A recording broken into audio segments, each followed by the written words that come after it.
সারা পৃথিবীর ভিতরে শ্রেষ্ঠতম সুন্দর ব্যক্তি ছিলেন রাসূলুল্লাহ সাল্লাল্লাহু আলাইহি ওয়াসাল্লাম। তার ব্যক্তিত্ব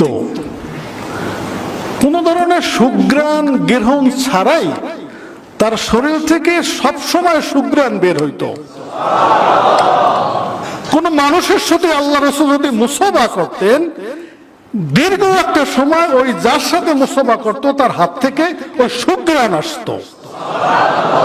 রাসূল যদি কোনো শিশুর মাথায় হাত রাখতেন, স্নেহ করতেন, 10টা শিশুর মধ্যে ওই শিশুটাকে চিহ্নিত করা যেত যে এই শিশুটার মাথায় আল্লাহ রাসূল হাত বুলাইছে, তার মাথার থেকে এক ধরনের সুঘ্রাণ আসতো। রাসূলুল্লাহ যদি কোনো রাস্তা দিয়ে চলে যেতেন, মানুষ যদি কেউ রাসূলুল্লাহকে খুঁজতো, ওই রাস্তায় হাঁটলে বুঝতো যে এই রাস্তায় রাসূলুল্লাহ সাল্লাল্লাহু আলাইহি ওয়াসাল্লাম হাঁটছেন। আল্লাহ তাআলা তার দেহের ভিতরে এত খুশবু দিয়ে আল্লাহ তাআলা তাকে সৃষ্টি করেছে। এটা নবী হিসেবে তার মুজিজা, নবী হিসেবে তার বৈশিষ্ট্য। রাসূলুল্লাহকে কত লোক দেখানো হয়েছে। রাসূলুল্লাহকে বলা হয়েছে, মুহাম্মদ তোমার আমরা বিশ্বাস করি, তুমি যদি চাও আরবের রাষ্ট্রপ্রধান হবা, তোমার রাষ্ট্রপ্রধান বানাইয়ে দেই। তুমি যদি আরবের সবচেয়ে বড় ধনী ব্যক্তি হইতে চাও, তোমার প্রচুর সম্পদ দিয়ে সবচেয়ে বড় ধনী বানাইয়া দিতে চাই, দিয়ে দিই। যদি তুমি আরবের সবচেয়ে সুন্দরী নারী বিবাহ করতে চাও, সেই নারী তোমাকে দিয়ে দিই। তবুও আমাদের বাপদাদার ধর্মের কিছু বিপক্ষে তুমি কথা বললো না। আল্লাহ রাসূল কি প্রলোভনে পড়ছে? পড়েন নাই। আল্লাহ রাসূল না, আমি চাই তোমরা পড়ো লা ইলাহা ইল্লাল্লাহু মুহাম্মাদুর রাসূলুল্লাহ। আজকে আমরা কিন্তু বিক্রি হয়ে যাই, তাই না? আলেম ওলামা বলি, পীর মাশায়েখ বলি, ইসলামী আন্দোলনের লোকজন বলি, রাষ্ট্রের নেতৃবৃন্দ বলি, বিক্রি হয়ে যায়। কিছু স্বার্থ, কিছু সুবিধা দিলে তখন আমাদের ফতুয়া ঘুরিয়ে যায়, আমাদের মত ঘুরে যায়। এটা কিন্তু সমাজের বাস্তবতা। কারণ আমরা তো হজ করতে করতে ফেনা বের করিয়ে ফেলাই, ইউটিউব, মহফিল, এই সেই। একজন মানুষের কোনো চরিত্র পরিবর্তন হয় না। আমার নিজের চরিত্র যদি পরিবর্তন না হয়, কখনো আমি অন্য চরিত্র পরিবর্তন করতে পারবো না। এটাই বাস্তব সত্য। রাসূলুল্লাহ জীবন এবং সাহাবায়ে কেরামের জীবন দ্বারা কিন্তু এটা বোঝা গেছে। উহুদের যুদ্ধে সবচেয়ে আল্লাহ রাসূলকে বেশি নির্যাতিত হয়েছে। আল্লাহ রাসূল তখন দোয়া করছে যে আল্লাহ তুমি ওদের প্রতি রহম করো, ওরা বোঝে না। সাহাবায়ে কেরাম বলল, যে ইয়া রাসূলুল্লাহ আপনি কি কইতে আছেন? বললেন, দেখো আমি তো দাওয়াতকারী, আমি তো রহমতুল লিল আলামিন হিসেবে আসছি। কি তার মধ্যে তার অবস্থা। ঠিক তায়েফের সময় কিন্তু এই ঘটছিল। তায়েফেও যখন তাকে রক্তাক্ত করা হয়েছিল, জুতা আটকে গেছিল, অজ্ঞান হয়ে গেছিল, তার গোলাম তাকে মাথায় করিয়া শহরের বাইরে বাগানে নিয়ে গেছিল, সেখানে তো ফেরেশতা, আযাবের ফেরেশতা আসছিল কিন্তু ধ্বংস করে দেওয়ার জন্য তায়েফবাসীর।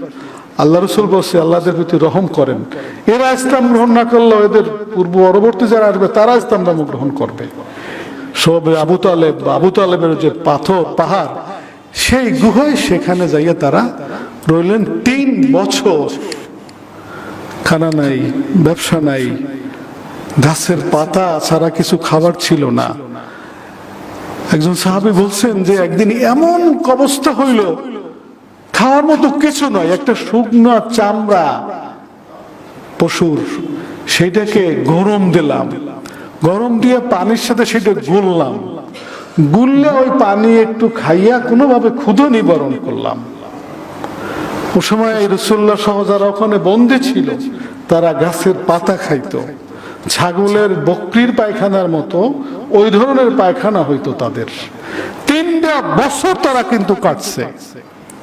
খাদিজাতুল কুবরার এক ভাইয়ের ছেলে কিছু আটা পাঠাইছিলেন ওইখানে, পথে আবু জহরের লাগে দেখা যে নিয়ে যাইতে আছে, বাধা দিচ্ছে যে নিতে পারবা না তুমি। আবুল বক্তরি ছিল, সে কয় নিয়ে কোনার ফুপির জন্য, না নিতে দেওয়া যাবে, সে নিতেই নাই। রাসূলুল্লাহ মেরে ফেলতে চায়, রাসূলুল্লাহকে 3 বছর ওই গুহায় আটকে রাখলো। সেই রাসূলের কাছে কাফেররা কি আমানত রাখতো জিনিসপত্র, মনে করতো মুহাম্মাদের কাছে রাখলে এগুলো আবার ফেরত পাওয়া যাবে, বিনষ্ট হবে না। কেমন আস্থাভাজন একটা মানুষ। যখন মক্কা থেকে মদিনা হিজরত করবে, আল্লাহ রাসূল আলীকে শোয়াই দিলেন যে তুমি এই বিছানায় শুয়ে থাকো, আমি যাওয়ার পরে এই যে আমানতের জিনিসগুলো এগুলো মুখের তুমি দিয়ে তারপরে মদিনে আসবা। চিন্তা করা যায়, যারা ঘর ঘেরাও করিয়ে রাখছে মারার জন্য, যাদের কারণে আজকে সব সারিয়া হিজরত করতে আছে, হেগো আমানত ফিরিয়ে দেওয়ার জন্য আলীরে থুয়ে গেছে নিজের জামাতা পাটেজের ভাইকে। আর আলীও কেমন আলী চিন্তা করেন, সে থাকছে, সে চিন্তা করলো না যে আমারে রসুল্লাহ না পাইলে তো আমারে মারবে। আমরা হইলে কইতাম যে আমি পারবো না, কি যে ওরা আমারে ধরবে আপনারে না পাইলে, এ বলতাম না। কেন রসুল্লাহকে মহব্বত? পৃথিবীর কোন নবীর কবরে মাজার আসেনি, পৃথিবীর কোন নবীর কবরে ওরস হয়? আরো জোরে বলেন, পৃথিবীর কোন নবীর কবরে ওরস হয়? হ্যাঁ, আচ্ছা, নবীদের থেকে বড় অলি পৃথিবীতে আর কি আছে? কি ভাই, তাহলে বোঝা গেছে ওরসের রাস্তা নবীদের রাস্তা না। সুবহানাল্লাহ বলেন। ওরসের রাস্তা কি না বলেন না, আবার বল, ওরসের রাস্তা কি না?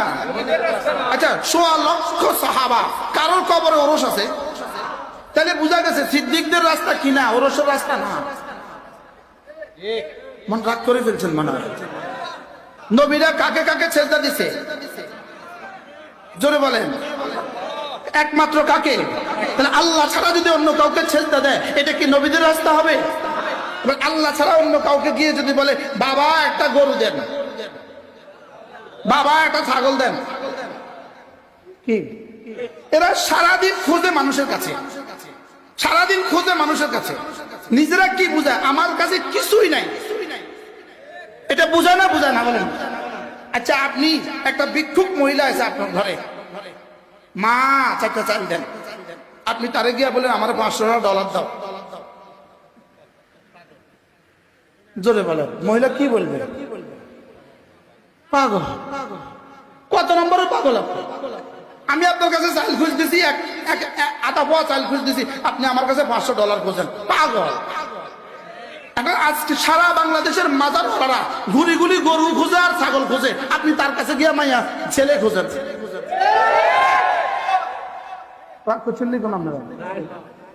আপনি খুঁজতেছেন তার কাছে গিয়ে কি? এই ছেলের দাম বেশি না গরুর দাম বেশি? তো ভিক্ষুকে আপনার কাছে খুঁজতেছে কি? ভিক্ষুকে আপনার কাছে কি খুঁজতেছে? এক মুঠ চাল, আপনি তার কাছে $500 চাইতেছেন, আপনি কি? জোরে বলে না।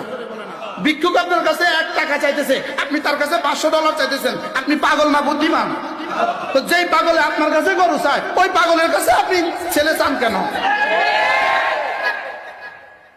কি বলছি বলেন? রাগ করছেন নি কেউ? রাগ করলে কোনো লস নেই, আগামী বছর দাওয়াতের লেগে আবেদন দিয়ে দিচ্ছে, টেনশন নেই, আলহামদুলিল্লাহ। কি তাহলে ও আমার কাছে চাইতেছে কি? চাল। আমি চাইতেছি তার কাছে কি? $। এবার এই মাজারওয়ালা আমার কাছে চাইতেছে কি? গরু। কি চাইতেছে? আর কি? ছাগল। আর কি? চালের বস্তা। কি চাইতেছে? আমি তার কাছে চাইতেছি বাবা আমাকে একটা ছেলে দাও, বাবা আমাকে একটা মেয়ে দাও, বাবা আমার ছেলের বউর ব্যবস্থা করে দাও, আমার মেয়ের বিয়ের ব্যবস্থা করে দাও, আমার মেয়েটার সুখের ব্যবস্থা করে দাও।